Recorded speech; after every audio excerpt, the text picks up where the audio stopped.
Istanbul, still Turkey's greatest tourist attraction, a crossroads where west meets east. But the whole of the country is now at a crossroads, a moment in its history which will determine how Turkey is preserved for future generations.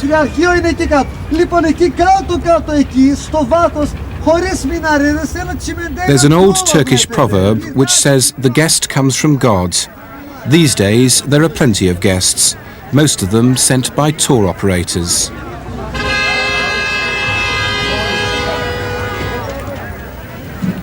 "200,000 came from Britain last year. This year there'll be more, perhaps twice as many. Tourists are about to present Turkey with a real dilemma. Nobody thinks about the future of that country, future of the landscape, future of natural life. They just think that country needs money, especially from tourism. But who cares nature? Who cares all those green places, all the forests? Unfortunately, this is the reality of Turkey now. The foreign currency is an integral part of our economic system. We need it very badly. Also socially, we are talking about going into common market as soon as they accept us. We do need tourism. Turkey has plenty to offer the visitor. Sunshine, fine beaches, and the treasures of a dozen lost civilizations. It's a huge country, 3 times the size of the United Kingdom, leaning politically to the west, but geographically to the east.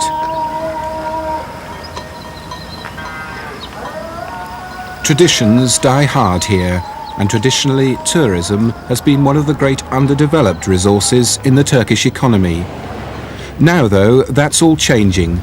A government saddled with huge foreign debts is encouraging the country to make the most of Europe's tourist trade. The lure of the lira has turned Turkey into the fastest growing package holiday destination. Even some tour operators fear it's growing too fast. What has actually come about is that at the height of the season you're changing the whole character of Turkish people because you're forcing so many people into areas which aren't ready for it yet, and so it's causing social problems, and the whole structure of the resort is under complete change, and it's not happening slowly, it's happening very fast. I'm very much concerned about the effects of certain types of tourism. The mass tourism that's going to bring perhaps the hooligan element of British tourism over here, where they've coped with it to a degree in Spain. I'm not so sure they're going to cope with it so well in Turkey. We're talking about an Islamic country. In Spain, tourism grew gradually for 20 years. We've seen the effects over there already. In Turkey, it's likely to happen too fast, and although we're not talking about the huge numbers that go to Spain, we're talking about a hell of a growth rate.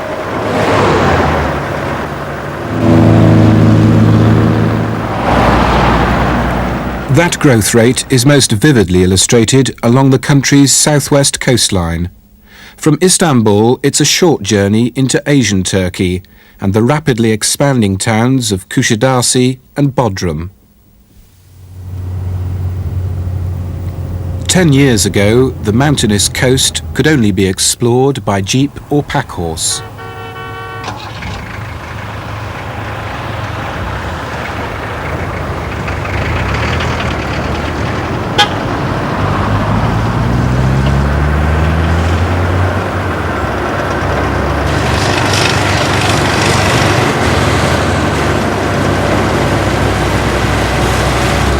Now, new roads are making the region more accessible, bringing the tourists and, inevitably, the developers. There's increasing alarm that the new images here will soon mirror Spain's infamous concrete coastline. In Kuşadası, rapidly establishing itself as the centre of Britain's holiday trade in Turkey, it's already happening, a fact which appears to have escaped the notice of the Minister for Tourism. Everybody knows that, especially in Spain, coastal area, there's huge concrete buildings, a kind of spoiling the coastal area. we have learned many things from this bad experience. For that reason, we have invented this term, unconcrete approach. But inventing the non-concrete term is not the same as learning the lesson. Kuşadası is beginning to show signs of the Spanish resort mentality.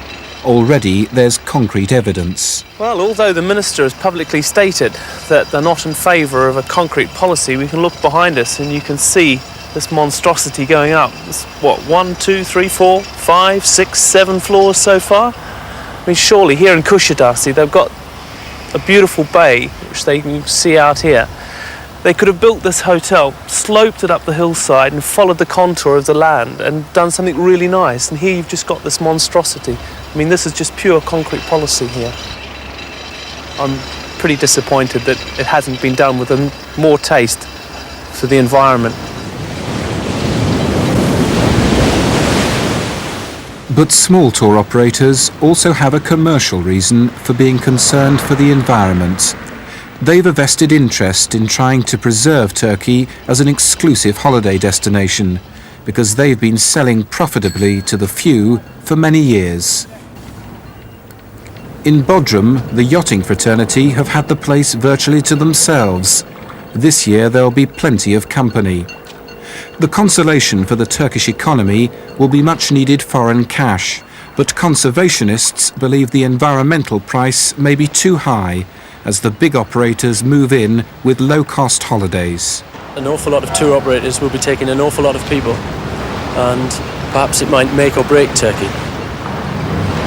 Now that we've managed to bring down the price of a holiday, I think it's very, very important that people from the north of England, the Midlands, Scotland and the like visit Turkey rather than just go to, shall we say, bucket and spade resorts.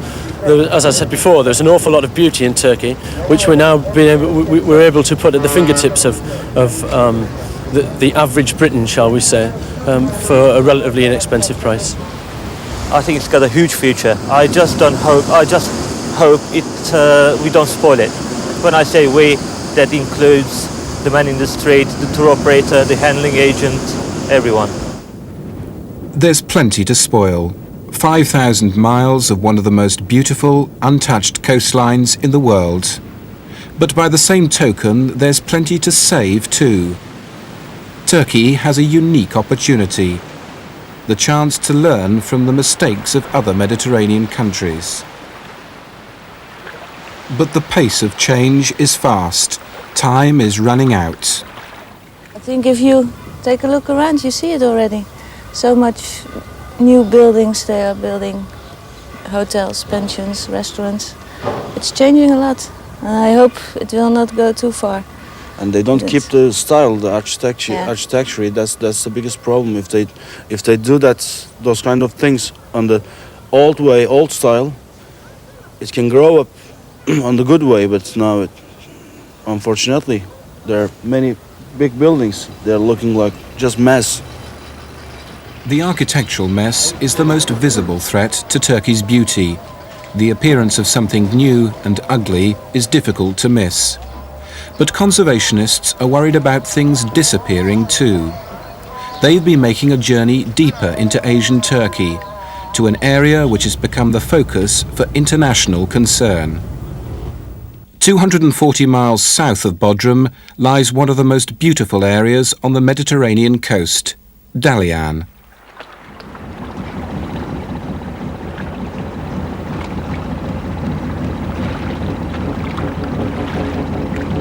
The Dalyan Delta has become the most important battleground for conservationists in the Mediterranean. Here, one of the world's most ancient and endangered species is making what could be a last stand against 20th century man. For the loggerhead turtle, tourism could spell extinction.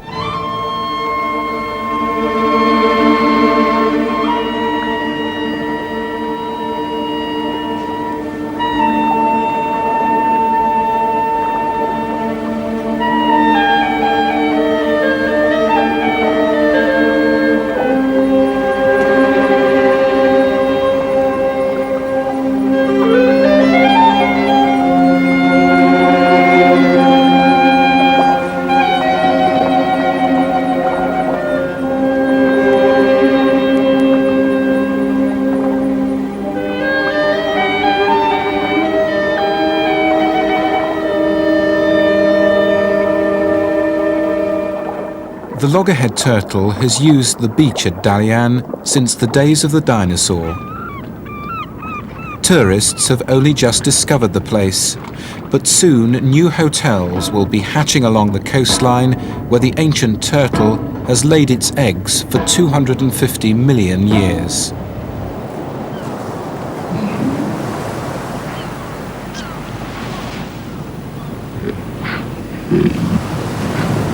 Having laid about 100 eggs, the female turtle heads back for the sea. Her job is done. But when the baby turtles hatch, the problems really begin. Under cover of darkness, they'll make a dash for the sea and safety, guided only by light reflected off the waves.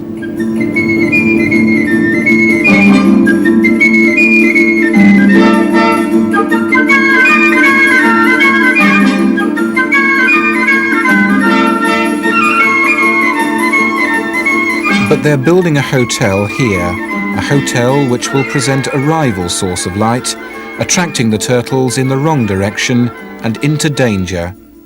By daybreak, they'd either be dying from dehydration or close to shore and easy prey for birds.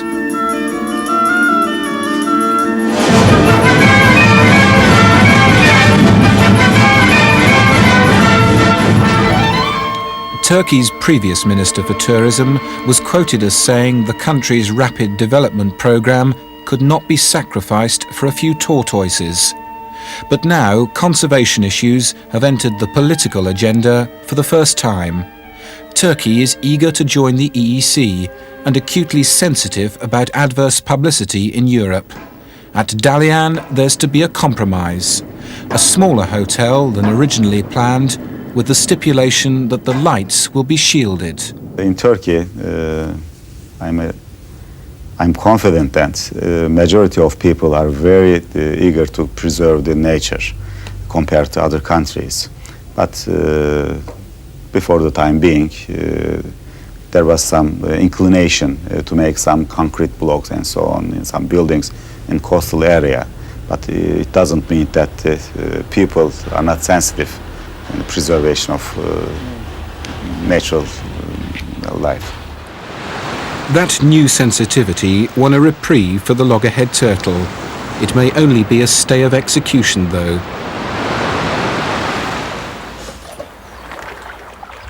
The boom in tourism is still in its infancy. The pressure to build more hotels along the southwest coastline can only increase.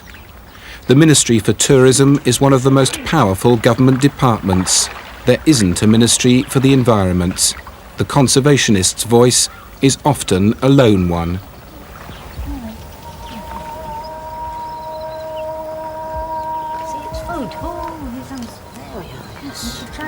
The loggerhead turtle owes its reprieve to an eccentric Englishwoman who's made her home in Dalyan. June Heimoff, a retired nightclub singer, came to Turkey 5 years ago. She developed a love for the country and a talent for rescuing lost causes. It was June who first raised the plight of the loggerhead turtles. There's not much left either, but come on. Her house is overrun with strays. Her garden is being dug up by a Syrian brown bear, another lost cause to get the Heimoff treatment. Villagers shot its mother. June adopted it. But rescuing bears and turtles is not June's only concern. Her ambitions extend far beyond saving the odd animal. She wants to save the whole of Turkey. I personally am just one voice, but I'm one of many, many voices, and this is a very good thing. Both here and abroad, there's a tremendous feeling for the beauty of this place and to preserve it in the way it is, not to smother it with concrete. Dalyan is still many years from being smothered with concrete. The Turkish authorities have shown a willingness to restrict development here, but they've not stopped it. It's paradise from the point of view of natural beauty, but it's annoying when you see it being desecrated at times by the wrong building in the wrong places. And I want to say, don't let it happen to Dalyan, because Dalyan is paradise. Paradise or paradise lost, Dalyan could go either way. At the moment, it's Lycian tombs carved into the rock face nearly 3,000 years ago which dominate the delta area. Soon, it could be concrete hotels. It's difficult to talk about how the average Turkish person feels about it. I think that it's a dilemma between the tourism that they need and wanting to preserve their environment. What you have to remember is that the Turks live with this every day.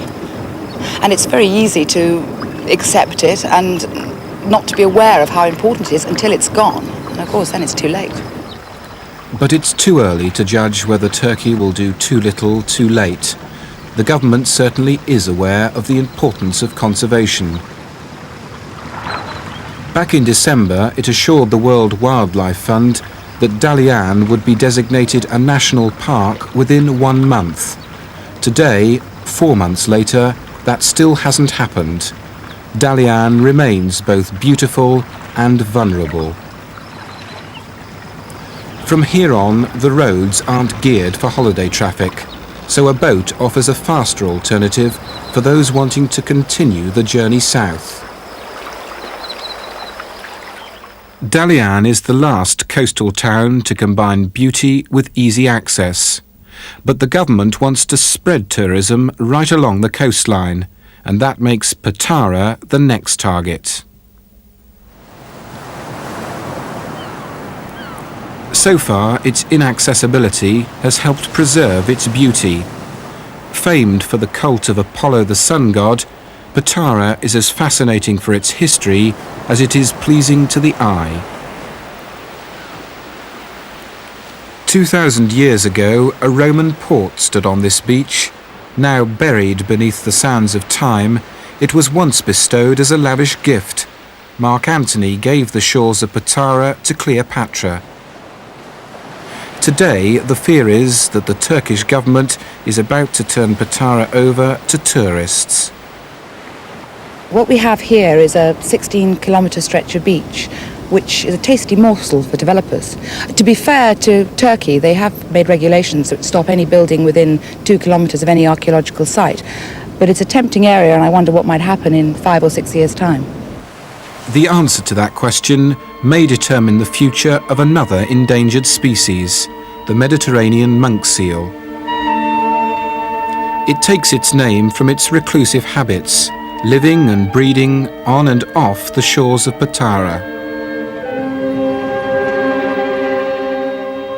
Only 350 monk seals remain in the Mediterranean basin. Tourism would mean intrusion and pollution. The World Wildlife Fund has appealed to the government to stop tourists invading the area. It's a very interesting term. What did you mean with tourism, tourist invasion? If it is a destructive mean, it is a very serious one and should be stopped. But if you mean non-destructive way, it should not be stopped. According to our regulations, some destruction could be stopped. There is no problem. But I think there are very similar behaviors all over Europe. Some areas, some cultural heritages are being destroyed by tourists.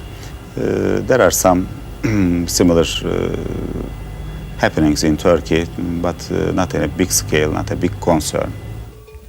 Internationally, though, it's a huge concern. Unbridled development could destroy Turkey's natural beauty. But not unnaturally, the country wants to cash in on that beauty. For generations, agriculture has been the mainstay of the economy. 60% of the working population are employed in it. But the winds of change are blowing through Turkey.